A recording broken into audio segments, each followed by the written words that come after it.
ओम श्रीमद् वाल्मीकि रामायणे अरण्यकाण्डे 150 सर्गः भाग 2।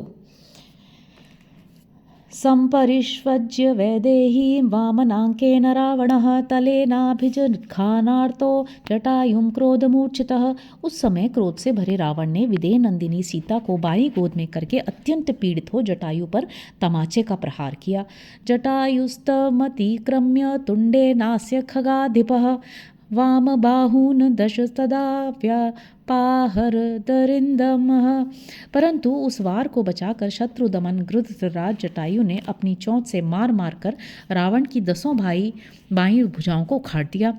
संचिन्न बाहो सद्यो वै बाहवः सहसा भवन विषज्वालावलीयुक्ता वल्मीका दिवपन्नगाः।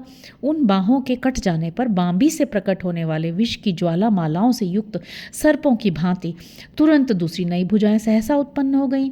ततः क्रोधादश ग्रीव सीता मुत्सृज्य वीर्यवान मुष्टिभ्यां चरणाभ्यां च गृध्रराजमपोथयत्। तब पराक्रमी दशानन ने सीता जी को छोड़ दिया और गृध्रराज को क्रोधपूर्वक मुख को और लातों से मारना आरंभ किया। ततो मुहूर्तम संग्रामो बभूवातुल वीर्ययोः राक्षसानां च मुख्यस्य पक्षिणां प्रवरस्य च। उस समय उन दोनों अनुपम पराक्रमी वीर राक्षसराज रावण और पक्षीराज जटायु में 2 घड़ी तक घोर संग्राम होता रहा। तस्य व्यायच्यमानस्य रामस्य स्यार्थे स रावणः पक्षौ पादौ च पार्श्वौ च खड्गमुद्धृत्य सोच्छिन्नत्। तदनंतर रावण ने तलवार निकाली और श्री रामचंद्र जी के लिए पराक्रम करने वाले जटायु के दोनों पंख, पैर तथा पार्श्व भाग काट डाले। सच्छिन्न पक्ष सहसा रक्षसा रौद्र कर्मणा निपपात महागृध्रो धरण्यामल्पजीवितः। भयंकर कर्म करने वाले उस राक्षस के द्वारा सहसा पंख काट लिए जाने पर महागृध्र जटायु पृथ्वी पर गिर पड़े। अब वे थोड़ी ही देर के मेहमान थे। तं दृष्ट्वा पतितं भूमौ क्षत्रजार्द्रं जटायुषम् अभ्यधावत वैदेही स्वबंधुमिव दुःखिता। अपने बांधव के समान जटायु को खून से लथपथ होकर पृथ्वी पर पड़ा देख सीता दुख से व्याकुल हो उनकी ओर दौड़ी।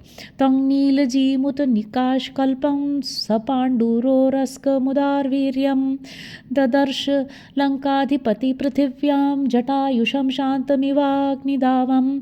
जटायु के शरीर की कांति नीले मेघ के समान काली थी। उनकी छाती का रंग श्वेत था। वे बड़े पराक्रमी थे, तो भी उस समय बुझे हुए दावानल के समान पृथ्वी पर पड़ गए। लंकापति रावण ने उन्हें इस अवस्था में देखा।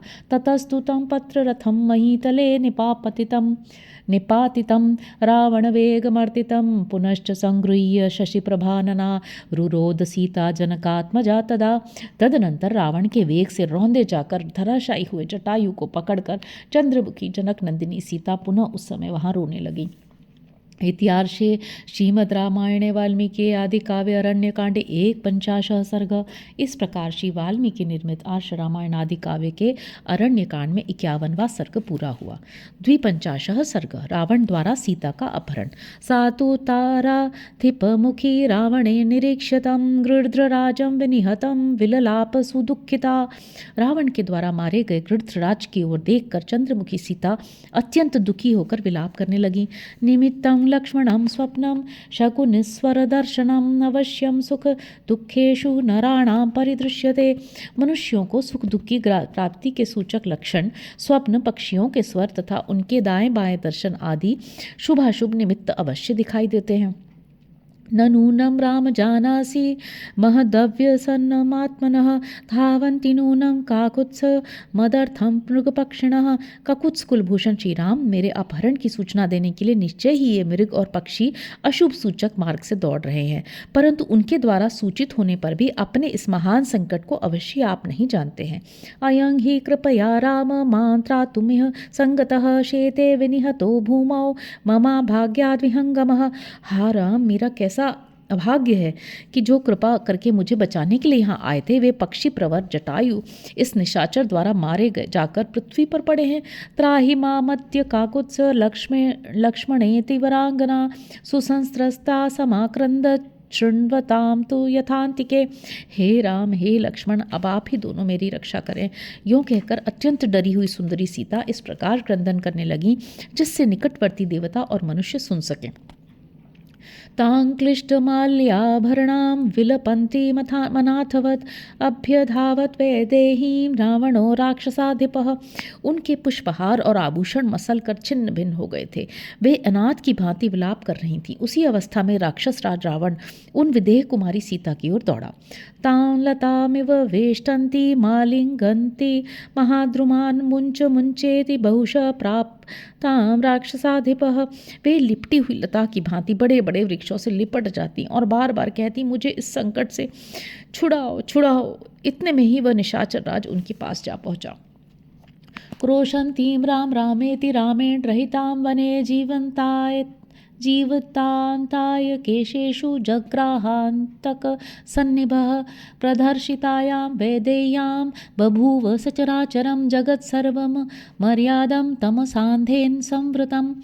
वन में श्री राम से रहित होकर सीता को राम राम की रट लगाते देख इस काल के समान विकराल राक्षस ने अपने ही विनाश के लिए उनके केश पकड़ लिए।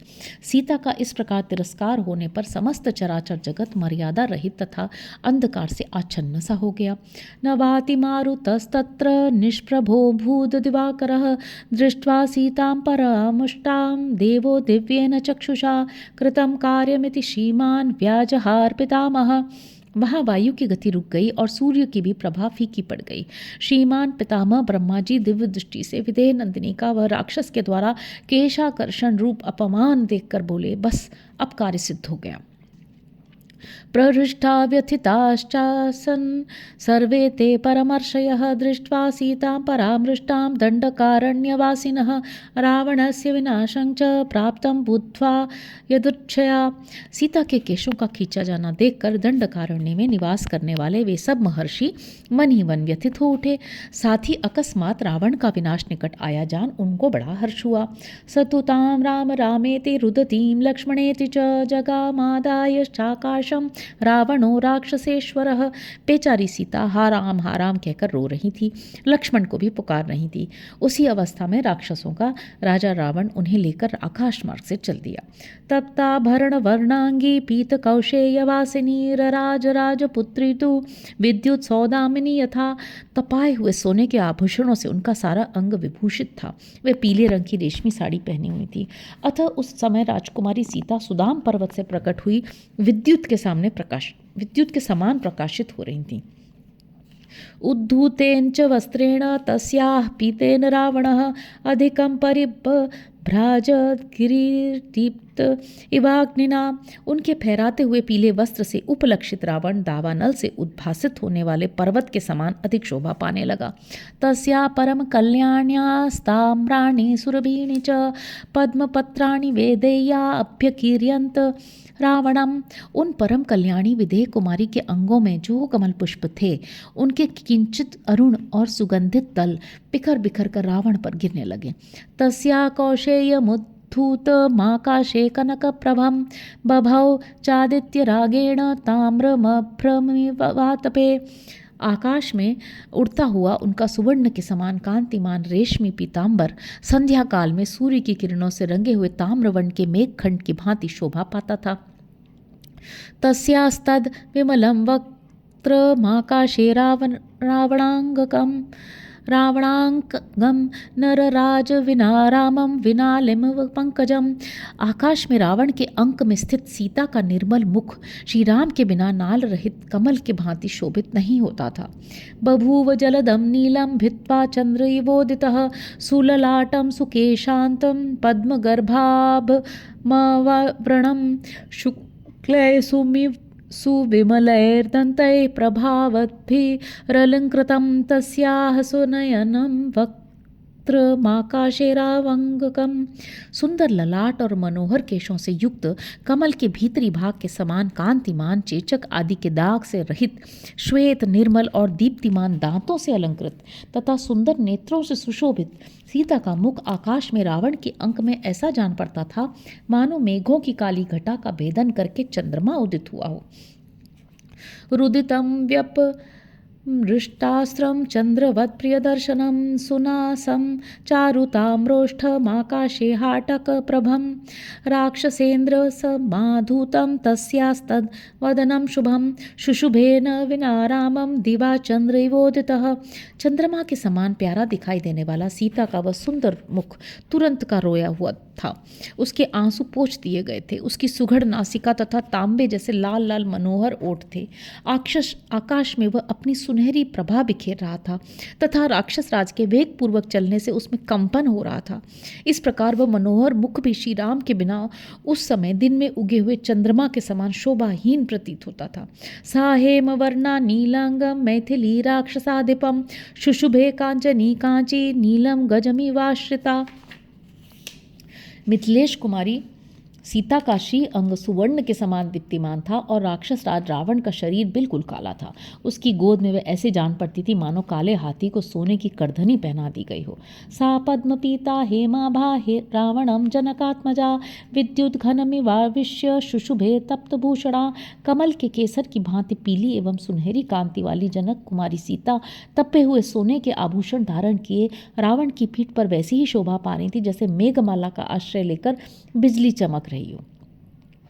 उत्तमांगच्युता तस्याः पुष्पवृष्टिसमन्ततः सीताया हीयमाणाया पपाधरणी तले। हर कर ले जाई हुई जाती सीता के सिर से उनके केशों में गुथे हुए फूल बिखर कर सब ओर पृथ्वी पर गिर रहे थे। सातु रावण वेगेन पुष्पवृष्टिसमन्ततः समाधूता दशग्रीवं पुनरेवाभ्यवर्तत। चारों ओर होने वाली वो फूलों की वर्षा रावण के वेग से उठी हुई वायु के द्वारा प्रेरित हो फिर उस दशानन पर ही आकर पड़ती थी। अभ्यवर्तत पुष्पाणाम धारा वैश्रवणानुजम नक्षत्रमाला विमला मेरुम नगमिवोन्नतम। कुबेर के छोटे भाई रावण के ऊपर जब वो फूलों की धारा गिरती थी उस समय ऊंचे मेरू पर्वत पर उतरने वाले निर्मल नक्षत्रमाला की भांति शोभा पाती थी। चरणानुपुरम भ्रष्टम वैदेह्या रत्नभूषितम विद्युन्मंडल संकाशम पपात धरणी तले। विदेह नंदिनी का रत्न जटित नुपुर उनके एक चरण से खिसक कर विद्युन्मंडल के समान पृथ्वी पर गिर पड़ा। तरुप्रवाल रक्तासा नीलांगम राक्षसेश्वरम प्रशोभयत वैदेही गजम कक्षेव कांचनी। वृक्षों के नूतन पल्लवों के समान किंचित अरुण वर्ण वाली सीता उस काले कलूटे राक्षस राज को उसी प्रकार सुशोभित कर रही थी जैसे हाथी को कसने वाला सुनहरा रस्सा उसका शोभा बढ़ाता हो। ताम महोल कामिवाकाशे दीप्यमानां सुतेजसा जहाराकाशमाविश्य सीतां वैष्णवणानुजः। आकाश में अपने तेज से बहुत बड़ी उल्का के समान प्रकाशित होने वाली सीता को रावण आकाश मार्ग का ही आश्रय ले हर गया था। तस्यास्तान्यग्निवर्णानि भूषणानि महीतले सघोषाण्यवशीर्यन्त क्षीणास्तारा इवाम्बरात्। जानकी के शरीर पर अग्नि के समान प्रकाशमान आभूषण थे। वे उस समय खन खन की आवाज करते हुए एक एक करके गिरने लगे मानो आकाश से ताराएं टूटकर पृथ्वी पर गिर रही हों। तस्यास्तनान्तरात् पृष्ठो हारस्ताराधिपत्युतिः वैदेह्यानिपतन्भाति गंगेव गगनच्युता। उस विदेह नंदिनी सीता के स्तनों के बीच से खिसक कर गिरता हुआ चंद्रमा के समान उज्ज्वल हार गगन मंडल से उतरती हुई गंगा के समान प्रतीत हुआ। उत्पातवाताभिरता नाना द्विजगणायुताः मां भैरिति विधूताग्रा व्याज हुरिव पादपाः। रावण के वेग से उत्पन्न हुई उत्पात सूचक वायु के झकोरों से हिलते हुए वृक्षों पर नाना प्रकार के पक्षी कोलाहल कर रहे थे। उन्हें देखकर ऐसा जान पड़ता था मानो वे वृक्ष अपने सिरों को हिला हिलाकर संकेत करते हुए सीता से कह रहे हैं कि तुम डरो मत। नलिन्योध्वस्तक कमलास्त्रस्त मीन जले चराः सखीमिव गतोत्साहां शोचन्तीव स्म मैथिलीं। जिनके कमल सूख गए थे और मत्स्य आदि जलचर जीव डर गए थे वे पुष्करिणियाँ उत्साहहीन हुई मिथिलेश कुमारी सीता को मानो अपनी सखी मानकर उनके लिए शोक कर रही थी। समन्ताद भी संपत्य सिंह व्याघ्र मृगद्विजाः अन्वथावंस्तदा रोषात् सीता छायानुगामिनः। उस सीता हरण के समय रावण पर रोष सा करके सिंह व्याघ्र मृग और पक्षी सब ओर से सीता की परछाई का अनुसरण करते हुए दौड़ रहे थे। जलप्रपातास्त्र मुखा श्रृंगे रुच्छ्रित बाहुभिः सीतायां हीयमाणायां विक्रोशन्तीव पर्वताः। जब सीता हारी जाने लगी उस समय वहाँ के पर्वत झरनों के रूप में आंसू बहाते हुए ऊंचे शिखरों के रूप में अपनी भुजाएं ऊपर उठाकर मानो जोर जोर से चीत्कार कर रहे थे। हीयमाणां तु वैदेहीं दृष्ट्वा दीनो दिवाकरः प्रविध्वस्त प्रभ श्रीमानासीत् पांडुरमंडलः। सीता का हरण होता देख श्रीमान सूर्यदेव दुखी हो गए, उनकी प्रभा नष्ट सी हो गई थी तथा उनका मंडल पीला पड़ गया था। नास्ति धर्म कुतः सत्यम नार्जवम नानुशंसता यत्र रामस्य वैदेहीं सीतां हरति रावणः इति भूतानि सर्वाणि गणशः पर्यदेवयन् वित्रस्तका दीनमुखा रुरुदु मृगपोतका। हाय हाय, जब श्री रामचंद्र जी की धर्म पत्नी विदेह नंदिनी सीता को रावण हर कर लिए जा रहा है तब यही कहना पड़ता है कि संसार में धर्म नहीं है, सत्य भी कहाँ है, सरलता और दया का भी सर्वथा लोप हो गया है। इस प्रकार झुंड के झुंड एकत्र हो सब प्राणी विलाप कर रहे थे। मृगों के बच्चे भयभीत हो दीन मुख से रो रहे थे। उद्वीक्ष्योद्वीक्ष्य नयनैर्भयादिव विलक्षणैः सुप्रवेपित गात्राश्च बभूवुर्वनदेवताः विक्रोशन्तीं दृढं सीतां दृष्ट्वा दुःखं तथा गताम्। श्री राम को जोर जोर से पुकारती और वैसे भारी दुख में पड़ी हुई सीता को अपनी विलक्षण आंखों से बारंबार देख देख कर भय के मारे वन देवताओं के अंग थर थर कांपने लगे। तां तु लक्ष्मण रामेति क्रोशन्तीं मधुरस्वराम् अवेक्षमाणां बहुशो वैदेहीं धरणीतलं सतामाकुलकेशान्तां विप्रमृष्टविशेषकां जहारात्मविनाशाय दशग्रीवो मनस्विनीं। विदेह नंदिनी मधुर स्वर में हा राम हा लक्ष्मण की पुकार करती हुई बारंबार भूतल की ओर देख रही थी। उनके केश खुलकर सब ओर फैल गए थे और ललाट की बिंदी मिट गई थी। वैसी अवस्था में दशग्रीव रावण अपने ही विनाश के लिए मनस्विनी सीता को लिए जा रहा था। ततस्तु सा चारुदती शुचिस्मृता विनाकृता बंधुजनेन मैथिली अपश्यति राघव लक्ष्मणा वुभो विवर्णवक्त्रा भयभार पीड़िता। उस समय मनोहर दांत और पवित्र मुस्कान वाली मिथिलेश कुमारी सीता जो अपने बंधुजनों से बिछुड़ गई थी, दोनों भाई श्री राम और लक्ष्मण को न देखकर भय के भार से व्यथित हो उठी। उनके मुखमंडल की कांति फीकी पड़ गई थी। इत्याशे श्रीमद् रामायणे वाल्मीकि आदि काव्य अरण्य कांडे 52 सर्ग। इस प्रकार श्री वाल्मीकि निर्मित आर्ष रामायण आदि काव्य के अरण्य कांड में 52वां सर्ग पूरा हुआ। हरि ओम।